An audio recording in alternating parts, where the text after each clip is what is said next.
या देवी सर्वभूतेषु शक्तिरूपेण संस्थिता नमस्तस्यै नमस्तस्यै नमस्तस्यै नमो नमः। जय माता दी। नवरात्र का पावन पर्व शुरू हो चुका है। 19 मार्च से 27 मार्च तक 9 दिन हम माँ भगवती की पूजा आराधना और वंदना करेंगे। नवरात्र में देवी कवच का पाठ विशेष ही फलदायी माना गया है। जो भक्त श्रद्धा से देवी कवच का पाठ करता है, दुर्गा सप्तशती में यह स्वयं माता ने कहा है कि उसके जीवन से भय, संकट और नकारात्मक शक्तियां दूर हो जाती हैं। माता दुर्गा अपने भक्तों की हर समय रक्षा करती हैं और देवी कवच का पाठ करने से उसके घर में सुख, शांति और सकारात्मक ऊर्जा का वास होता है। तो चलिए शुरू करते हैं देवी कवच। ओम चंडिका को नमस्कार है। मार्कंडेय जी ने कहा, पितामह, जो इस संसार में परम गोपनीय तथा मनुष्यों की सभी प्रकार से रक्षा करने वाला है और जो अब तक आपने दूसरे किसी के सामने प्रकट नहीं किया है, ऐसा कोई साधन मुझे बताइए। ब्रह्मा जी बोले, ब्राह्मण, ऐसा साधन तो एक देवी का कवच ही है जो गोपनीय से भी गोपनीय, परम पवित्र तथा संपूर्ण प्राणियों का उपकार करने वाला है। महामुने उसे श्रवण करें। देवी की 9 मूर्तियां हैं जिन्हें 9 दुर्गा कहते हैं। उनके पृथक पृथक नाम बतलाए जाते हैं। प्रथम नाम शैलपुत्री, दूसरी मूर्ति का नाम ब्रह्मचारिणी, तीसरी स्वरूप चंद्रघंटा के नाम से प्रसिद्ध है, चौथी मूर्ति को कुष्ठमांडा कहते हैं, पांचवी दुर्गा का नाम स्कंद माता है, देवी के छठे रूप को कात्यायनी कहते हैं, सातवीं कालरात्रि है और 8वां स्वरूप महागौरी के नाम से प्रसिद्ध है, 9वीं दुर्गा को सिद्धिदात्री है। ये सब नाम सर्वज्ञ महात्मा वेद भगवान के द्वारा ही प्रतिपादित हुए हैं। जो मनुष्य अग्नि में जल रहा हो, रणभूमि में शत्रुओं से घिर गया हो, विषम संकट में फंस गया हो तथा इस प्रकार भय से आतुर होकर जो भगवती दुर्गा की शरण में प्राप्त हुए हों, उनको कभी कोई अमंगल होता ही नहीं है।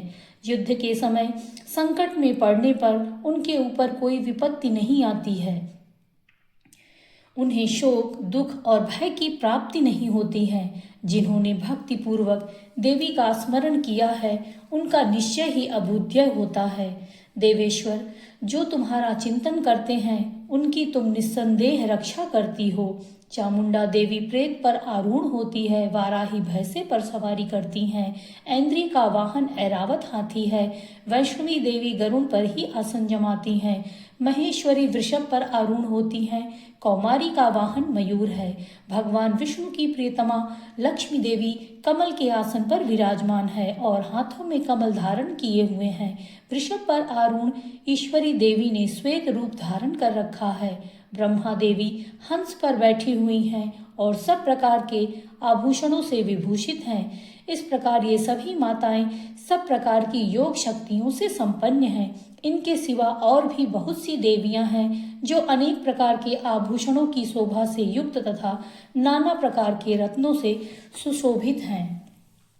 ये संपूर्ण देवियां क्रोध में भरी हुई हैं और भक्तों की रक्षा के लिए रथ पर बैठी दिखाई देती हैं। ये शंख, चक्र, गदा, शक्ति, हल और मूसल, खेटक और तोमर, परुष तथा पाश, कुंत और त्रिशूल एवं उत्तम सांग, धनुष आदि अस्त्र शस्त्र अपने हाथों में धारण करती हैं।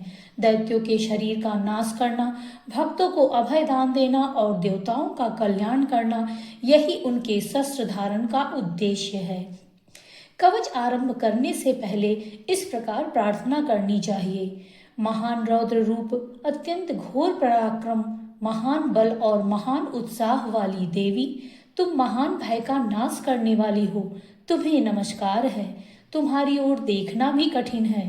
शत्रुओं का भय बढ़ाने वाली जगदम्बिके, मेरी रक्षा करे माँ।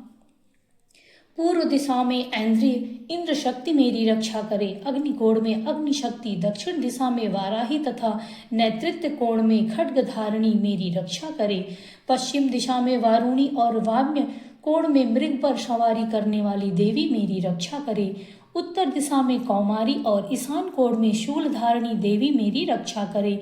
ब्रह्माणी तुम ऊपर की ओर से मेरी रक्षा करो और वैष्णवी देवी तुम नीचे की ओर से मेरी रक्षा करो। इसी प्रकार शव को अपना वाहन बनाने वाली चामुंडा देवी दसों दिशाओं से मेरी रक्षा करो। जया आगे से और विजया पीछे से मेरी रक्षा करे। वाम भाग में अजिता और दक्षिण भाग में अपराजिता रक्षा करे। उद्येतिनी शिखा की रक्षा करे। उमा मेरे मस्तक पर विराजमान होकर रक्षा करे। ललाट में मालाधारी रक्षा करे। यशस्विनी देवी मेरी भौहों की रक्षा करे। भौहों के मध्य भाग में त्रिनेत्रा और नथनों की यम घंटा देवी रक्षा करे। दोनों नेत्रों के मध्य भाग में शंखिनी और कानों में द्वारवासिनी मेरी रक्षा करें। कालिका देवी कपोलों की तथा भगवती सांकरी कानों के मूल भाग की रक्षा करे। नसिका में सुगंधा और ऊपर के ओठ में चर्चिका देवी मेरी रक्षा करे। नीचे के ओठ में अमृत कला तथा जिह्वा में सरस्वती देवी मेरी रक्षा करें। कौमारी दांतों की और चंडिका देवी मेरे कंठ प्रदेश की रक्षा करे। चित्रघंटा गले की, घाटी की और महामाया तालुओं में रहकर रक्षा करें। कामाक्षी ठोड़ी की और सर्वमंगला मेरी वाणी की रक्षा करे। भद्रकाली ग्रीवा में और धनुर्धारी पृष्ठवंश मेरुदंड में रहकर रक्षा करें। कंठ के बाहरी भाग में नीलग्रीवा और कंठ की नली में नीलकूपरी मेरी रक्षा करें। दोनों कंधों में खड्गनी और मेरी दोनों भुजाओं की वज्रधारिणी रक्षा करें। दोनों हाथों में दंडनी और अंगुलियों में अंबिका रक्षा करे। शूलेश्वरी नखों की रक्षा करे। कुलेश्वरी कुछ यानी पेट में रहकर रक्षा करे।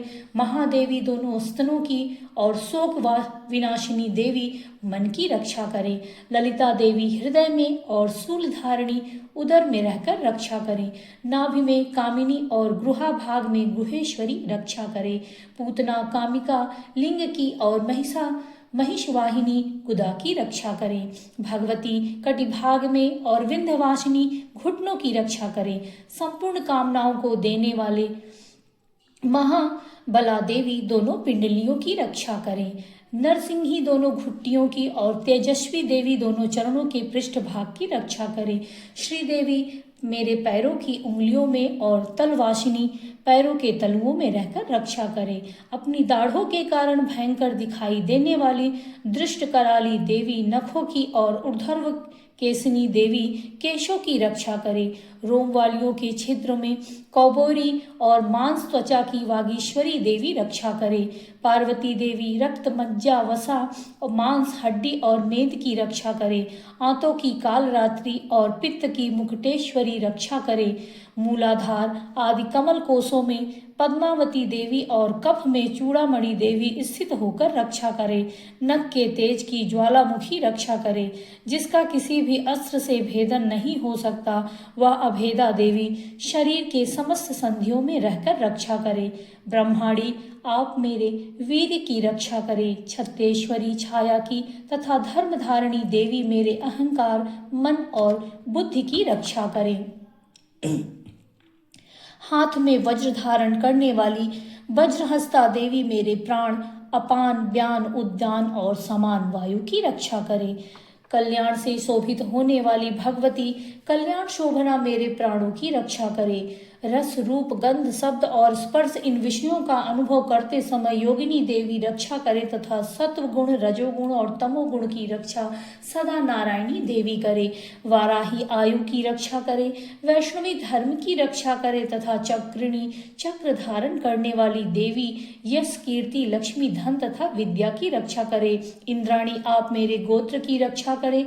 चंडिके मेरे पशुओं की रक्षा करे। महालक्ष्मी पुत्रों की रक्षा करे और भैरवी पत्नी की रक्षा करे। मेरे पथ की सुपथा तथा मार्ग की क्षेम करी रक्षा करे। राजा के दरबार में महालक्ष्मी रक्षा करे तथा सब ओर से व्याप्त रहने वाली विजया देवी संपूर्ण भयों से हमारी रक्षा करे।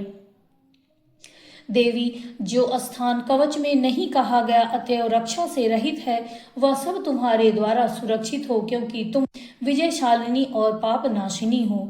यदि अपने शरीर का भला चाहो तो मनुष्य बिना कवच के कहीं एक पग भी न जाए, कवच का पाठ करके ही यात्रा करे। कवच के द्वारा सब ओर से सुरक्षित मनुष्य जहाँ जहाँ भी जाता है वहाँ वहाँ उसे धन लाभ होता है और संपूर्ण कामनाओं की सिद्धि करने वाली विजय की उसे प्राप्ति होती है। वह जिस जिस अभिष्ट वस्तुओं का चिंतन करता है उसको निश्चय ही प्राप्त कर लेता है। वह पुरुष इस पृथ्वी पर तुलना रहित महान ऐश्वर्य का भागी होता है। कवच से सुरक्षित मनुष्य निर्भय हो जाता है, युद्ध में उसकी पराजय नहीं होती तथा वह तीनों लोकों में पूजनीय होता है। देवी का यह कवच देवताओं के लिए भी दुर्लभ है। जो प्रतिदिन नियम पूर्वक तीनों संध्याओं के समय श्रद्धा के साथ इसका पाठ करता है उसे देवी कला प्राप्त होती है तथा वह तीनों लोकों में कहीं भी पराजित नहीं होता। इतना ही नहीं, वह अपमृत्यु से रहित हो 100 से भी अधिक वर्षों तक जीवित रहता है। मकरी, चेचक और कोढ़ आदि संपूर्ण व्याधियां नष्ट हो जाती हैं। कनेर, भाग, अफीम, धतुरे आदि का विष, सांप और बिच्छू आदि के काटने से चढ़ा हुआ जंगम विष तथा फेन और तेल के संयोग आदि से बनाने वाला कृत्रिम विष भी, यह सभी प्रकार के विष दूर हो जाते हैं, उनका कोई असर नहीं होता है। इस पृथ्वी पर मारण, मोहन आदि जितने अभिचार प्रयोग होते हैं तथा इस प्रकार के जितने मंत्र यंत्र होते हैं वह सब इस कवच में हृदय में धारण कर लेने पर उस मनुष्य को देखते ही नष्ट हो जाते हैं। ये ही नहीं, पृथ्वी पर विचरने वाले ग्राम देवता, आकाशचारी देव, विशेष जल के संबंध से प्रकट होने वाले गण, उपदेश मात्र से सिद्ध होने वाले निम्न कोटि के देवता, अपने जन्म के साथ प्रकट होने वाले देवता, कुल देवता, माला, कंठमाला आदि डाकिनी, साकिनी, अंतरिक्ष में विचरने वाली अत्यंत बलवती भयानक डाकिनियां, ग्रह, भूत, पिशाच, यक्ष, गंधर्व, राक्षस, ब्रह्म राक्षस, बेताल, कुष्ठमांड और भैरव आदि अनिष्ट कारक देवता भी हृदय में कवच धारण किए रहने पर उस मनुष्य को देखते ही भाग जाते हैं। कवचधारी पुरुष को राजा से सम्मान वृद्धि प्राप्त होती है। यह कवच मनुष्य के तेज की वृद्धि करने वाला और उत्तम है। कवच का पाठ करने वाला पुरुष अपनी कीर्ति से विभूषित भूतल पर अपने सुयश के साथ वृद्धि को प्राप्त होता है। जो पहले कवच का पाठ करके उसके बाद सप्तसती चंडी का पाठ करता है, उसकी जब तक वन, पर्वत और काननों सहित यह पृथ्वी टिकी रहती है तब तक यहाँ पुत्र, पौत्र आदि संतान परंपरा बनी रहती है। फिर देह का अंत होने पर वह पुरुष भगवती महामाया के प्रसाद से उस नित्य परम पद को प्राप्त होता है जो देवताओं के लिए भी दुर्लभ है। वह सुंदर दिव्य रूप धारण करता है और कल्याणमय शिव के साथ आनंद का भागी होता है। तो आप सभी भी देवी कवच का पाठ नवरात्र में अवश्य करें। देखिए दोस्तों, इतने व्यस्तता वाले समय में हम लोग 3 समय तो नहीं कर सकते हैं, जैसे कि दुर्गा सप्तशती में लिखा हुआ है कि सुबह, दोपहर और शाम को, तो 3 समय हम लोग नहीं कर सकते। एक ही समय करें, चाहे आप सुबह कर ले चाहे आप शाम को कर ले, पर दुर्गा सप्तशती में अवश्य लिखा है कि करना ही चाहिए नवरात्रि के समय। और अगर आप कर नहीं सकते तो सुनने का भी उतना ही फल है। जय माता दी। माँ भगवती की कृपा आप और आपके समस्त परिवार पर बनी रहे, ऐसी मेरी शुभकामनाएं।